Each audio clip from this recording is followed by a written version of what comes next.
बहुत-बहुत स्वागत है स्टूडेंट्स आप सभी का। आज हम बात करने जा रहे हैं यूके में मास्टर्स के बारे में। मास्टर्स के बहुत सारे बेनिफिट्स हैं। सो बड़े ध्यान से आज का हमारा ये शो देखें अगर आप यूके जाना चाहते हैं, अगर आप ग्रेजुएट्स हैं और अगर आपका गैप है, तो क्या पॉसिबिलिटीज़ हो सकती हैं अगर आप मास्टर्स करते हैं, कितना बजट चाहिए आपको?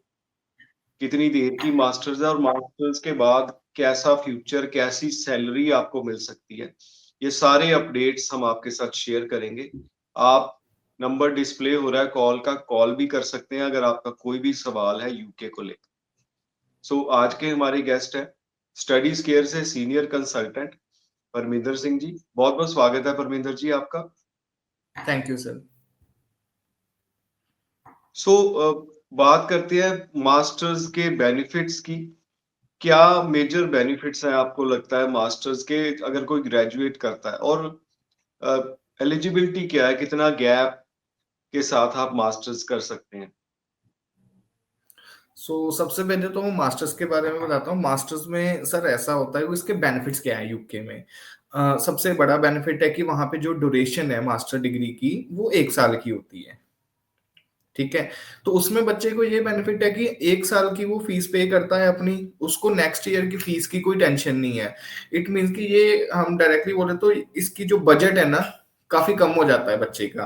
रेदर देन कि अब वो ऑस्ट्रेलिया हो गया, यूएसए हो गया, कनाडा हो गया, वहां पे जो मास्टर डिग्रीज होती है वो 2 इयर्स की है। यूके का ये सबसे बड़ा बेनिफिट है। बजट फ्रेंडली हो गया, दूसरा ड्यूरेशन कम हो गई, तीसरा इसका बेनिफिट आ गया कि वहां पे ना आपको वाइड कोर्सेज ऑप्शन मिलती हैं। बच्चा किसी भी फील्ड में जाना चाहता है, उसने मेडिकल से करा है, नॉन मेडिकल, इंजीनियरिंग बैकग्राउंड है, कंप्यूटर साइंस है, बीसीए है, हर तरह की आपको वहां पे ऑप्शंस मिलती है मास्टर्स के लिए। ये काफी अच्छी चीज है। थर्ड थिंग आ गया कि बच्चे को वहां पे सैलरी बजट का हम थोड़ा सा बताते हैं कि जैसे स्टूडेंट वहां पे कंप्लीट करता है तो उसको ऑप्शंस होती है कंपनीज में जॉब की। तो बच्चा वहां पे जो एवरेज सैलरी रहती है यूके में आपकी 30,000 से लेके 42,000 पाउंड तक रहती है, एवरेज एनुअल सैलरी है। ठीक है।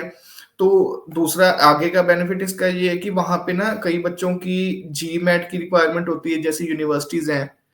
यूएसए में यूनिवर्सिटीज में मास्टर्स के लिए आपको जी मैट या जीआरई करना पड़ता है, लेकिन यूके में ऐसा कोई कंसर्न नहीं है। हाँ, कुछ टॉप रैंक यूनिवर्सिटीज हैं, उनमें कोई एमबीए का कोर्स है या इंजीनियरिंग का कोर्स है, उनको रिक्वायरमेंट होती है जीआरई जी मैट की। बाकी मोस्टली यूनिवर्सिटीज में कोई ऐसी रिक्वायरमेंट नहीं है। ये सबसे बड़े बेनिफिट है यूके में मास्टर डिग्री करने के।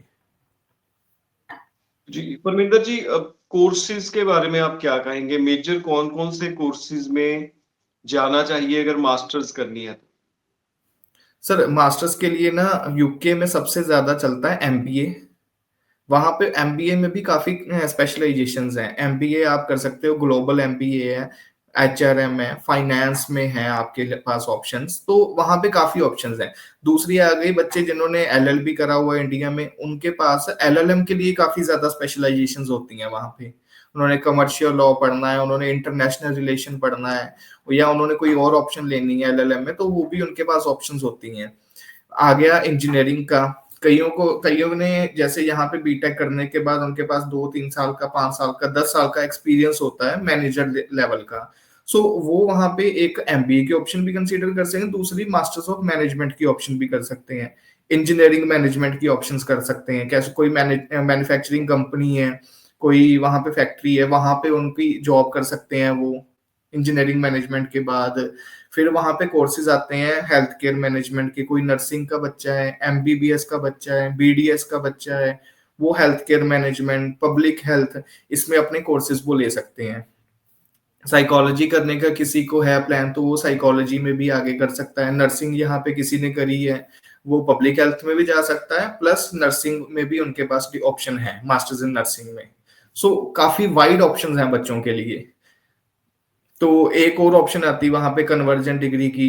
फॉर एग्जांपल किसी ने बीए करा हुआ है, उसके बाद वो किसी कंपनी में आईटी फील्ड में चला गया, वहां पे उसने एक्सपीरियंस गेन कर लिया 5 साल 10 साल का, तो वहां पे यूके में कन्वर्जन डिग्री की ऑप्शन भी होती है। तो बच्चे बीए वाला जिसके पास एक्सपीरियंस है वो कन्वर्जन डिग्री लेके अपनी जैसे साइबर सिक्योरिटी आ गया या कुछ ऐसी आईटी फील्ड में भी आगे अपनी बना सकता है करियर, तो वो मास्टर डिग्री भी ले सकता है। उसको कोई जो प्रीवियस स्टडी है उसको बैकग्राउंड का कोई फर्क नहीं है। ये कुछ लिमिटेड यूनिवर्सिटीज में होते हैं कन्वर्जन कोर्सेज। सो ऐसे काफी कोर्सेज हैं वहां पे आपको मिलेंगे। सो स्टूडेंट्स, आपका भी कोई सवाल है तो आप कॉल कर सकते हैं। यूके से रिलेटेड बहुत सारी ऑप्शंस हैं मास्टर्स में यूके में। बजट कहाँ से स्टार्ट होता है परमिंदर जी, और कहाँ तक जाता है? और अगर बजट को मैनेज करना हो किसी स्टूडेंट ने तो क्या-क्या ऑप्शंस रहती हैं? बजट कैसे मैनेज हो सकता है?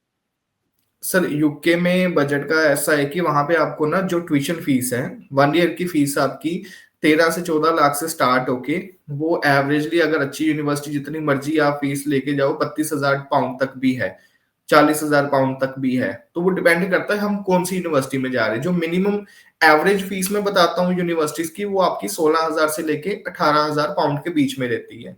मतलब 16 लाख से 18 लाख के आसपास की आपकी फीस रहती है। तो प्लस बच्चों को हेल्थ इंश्योरेंस होता है। वो बच्चे अगर 1 साल की मास्टर्स के लिए जा रहा है तो उसको 1 साल प्लस 6 महीने का और हेल्थ इंश्योरेंस पे करना होता है। तो वो लगभग आपका 1 सवा 1 लाख के आसपास का पड़ता है। और जो फंडिंग लिविंग एक्सपेंस होते हैं वो शो करवाने होते हैं बच्चों ने। सो मिनिमम जो फीस है आपकी 1 साल की, आप एवरेजली मान के चलिए 16 से 18 लाख होती है। तो दूसरी परमिंदर ऑप्शन जी होती है। हम्म। जी, जी। यूनिवर्सिटीज में ना आपको पूरी फीस पे करने की जरूरत नहीं होती। कुछ यूनिवर्सिटीज ऐसी होते हैं कि आप उनका जैसे 2,000 पाउंड उन्होंने बोला है, 5,000 पाउंड है, या 50% ट्यूशन फीस बोली है, वो पे करनी होती है। बाकी आप वहां पे जाके भी दे सकते हो। ये कुछ यूनिवर्सिटीज में ऑप्शन होती है। तो ये भी बच्चे कंसीडर कर सकते हैं उस चीज को भी। सो बेसिक एलिजिबिलिटी क्या चाहिए स्टूडेंट को ग्रेजुएशन के बाद अगर मास्टर्स में एडमिशन लेनी? कौन-कौन से पॉइंट्स हैं? सर देखो, इसमें मिनिमम जो परसेंटेज है बच्चे की, वो बैचलर डिग्री में चाहिए अप्रोक्स अप्रोक्स 55 to 60%। ठीक है, अगर कोई अच्छी यूनिवर्सिटी से पढ़ा हुआ है, टॉप लेवल की यूनिवर्सिटी जैसे इंडिया में है, हम यूनिवर्सिटी ऑफ दिल्ली आ गया, यूनिवर्सिटी मुंबई, स्टेट यूनिवर्सिटी से पढ़ा है, तो थोड़ी अगर उससे कम भी है, 55 से कम भी है, तो वो भी उसमें कंसिडरेबल है। प्लस वहां पे एक और ऑप्शन आती है प्री मास्टर्स की। अब हर बच्चा मास्टर्स के लिए एलिजिबल नहीं होता। किसी सरकमस्टांसेस के कारण बच्चे की परसेंटेज लो होती है, या बच्चे के आइल्स में स्कोर कम है, तो वहां पे ना एक प्री मास्टर्स का कोर्स होता है। वो एडिशनली आपको करना पड़ता है वहां पे। तो बच्चा वो 3 साल 3 महीने का हो सकता है, 6 महीने का होता है, वो डिपेंड करता है बच्चे की प्रोफाइल टू प्रोफाइल है। वो प्री मास्टर्स करने के बाद बच्चा डायरेक्टली मास्टर डिग्री में एंट्री करेगा। तो ये भी एक प्लस पॉइंट है वहां पे। और जो आइल्स का स्कोर है बच्चे का, मिनिमम 6 ओवरऑल 5.5 पे चलता है। बट जो मेजोरिटी ऑफ यूनिवर्सिटीज हैं उनकी जो रिक्वायरमेंट है 6.5, नॉट लेस देन 5.5 या 6 है। और जी, दूसरा वहां पे परमिंदर जी, गैप का कुछ कंसर्न। आपने हम्म। जैसे कोर्सेज के बारे में पहले बताया, तो आर्ट्स वाले स्टूडेंट्स के लिए ऑप्शन है? कैसी ऑप्शंस है मास्टर्स में? सर आर्ट्स के लिए ना सिंपल बिजनेस मैनेजमेंट में भी जा सकते हैं, अगर उनके पास एक्सपीरियंस अच्छा है। फिर मास्टर्स ऑफ मैनेजमेंट है, ऑर्गेनाइजेशन मैनेजमेंट है। फिर वहां पे एमबीए की ऑप्शन भी ले सकते हैं। अगर मैनेजर लेवल का अच्छा खासा एक्सपीरियंस है, उनको 8 साल 10 साल का एक्सपीरियंस है, तो वो एमबीए के लिए भी अपना करियर बना सकते हैं फर्दर। जी, और अगर फ्रेश। एमबीए कितने बजट से स्टार्ट हो जाती है? सॉरी। एमबीए के लिए बजट कितने से स्टार्ट हो जाता है? एमबीए की सर मिनिमम फीस आपकी 19 लाख से स्टार्ट हो जाती है, $18,000 से लेके ये आगे जितनी मर्जी आप कर लो। वो फीस डिपेंड करता है कौन सी यूनिवर्सिटी जा रहे हैं। मिनिमम आप 18 लाख मान के चलो। जी, सो इनटेक्स की बात कर लेते हैं परमिंदर जी। फिलहाल कौन-कौन से इनटेक्स अवेलेबल हैं? सर अभी जनवरी इनटेक की डेडलाइंस आनी स्टार्ट हो चुकी हैं यूनिवर्सिटीज की। सो देन उसके बाद बच्चे कई यूनिवर्सिटीज में रोलिंग इनटेक है, लाइक फेब इनटेक है, फिर मार्च है, फिर जुलाई है, उसके बाद वो सितंबर इनटेक है। सो अभी जैन के लिए कुछ लिमिटेड, बहुत लिमिटेड सीट्स अभी भी स्टिल अवेलेबल हैं बच्चों के लिए। जी, और प्रोसेसिंग पूरी जो है परमिंदर जी, कितना टाइम कितना लगता है पूरे प्रोसेस को? सर ये स्टार्टिंग फ्रॉम ऑफर लेटर, जैसे कोर्स सिलेक्शन से करवा के ऑफर लेटर लेने से लेके हम वीजा, लास्ट वीजा डिसीजन तक का जो टाइम है ना, वो आपका लगभग 2 महीने के आसपास चला जाता है, 2 से 2.5 महीने। परमिंदर सो जी, इसमें सक्सेस रेट तो प्रेजेंटली कैसा चल रहा है और किन चीजों पे डिपेंड करेगा ग्रेजुएट स्टूडेंट का success rate? Sir to be honestly जो इस टाइम पे यूके का जो सक्सेस रेट है वो 90% से ऊपर है मास्टर्स के लिए। 95-96% के आसपास का है। और ये इन चीजों पे मैटर करता है कि बच्चे की परसेंटेज क्या है, कौन सी यूनिवर्सिटीज उसने चूज करी हुई है। अच्छी यूनिवर्सिटी, मैं यही रिकमेंड करूंगा कि आप अच्छी यूनिवर्सिटी के लिए जाए, गवर्नमेंट यूनिवर्सिटी के लिए जाए।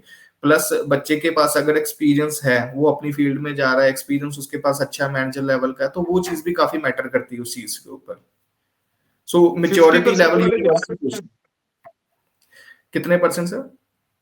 50% वाले सर कर सकते हैं, लेकिन उनको प्री मास्टर्स का कोर्स करना पड़ेगा साथ में, फिर डायरेक्ट एंट्री नहीं होगी। तो वो उसका क्या मतलब फॉर्मेट रहता है, प्री मास्टर्स का क्या प्रोसीजर रहता है? सर उसमें ना 3 महीने या 6 महीने की उनको प्री मास्टर्स करनी पड़ेगी पहले। वो प्री मास्टर्स में होता है, वो आपको इंग्लिश, आपको क्रिटिकल स्किल्स, ये चीजें सारी कवर करवाते हैं। वो कंप्लीट करने के बाद आपको उसके बाद मास्टर डिग्री में एडमिशन हो जाएगी। तो जो आपकी 1 साल की मास्टर डिग्री है, वो अप्रोक्स आपको 1.25 साल या फिर 1.5 साल की पड़ेगी। उसकी एडिशनल कॉस्ट होती है प्री मास्टर्स की। सो स्टूडेंट्स, काफी अच्छा रिस्पांस है इस वक्त मास्टर्स का, और जो सक्सेस रेट है जैसे परमिंदर जी ने बताया 95% के करीब चल रहा है। सो अगर आप इंटरेस्टेड हैं तो जरूर आप कॉल कर सकते हैं स्टडी स्क्योर को, ये नंबर जरूर आप सेव कर लें। कल दोबारा इसी टाइम पे ये सेशन होगा, कोई भी आपका सवाल है आप कनेक्ट कर सकते हैं। बहुत बहुत धन्यवाद सभी स्टूडेंट्स का। Thank you Parminder ji. Thank you sir.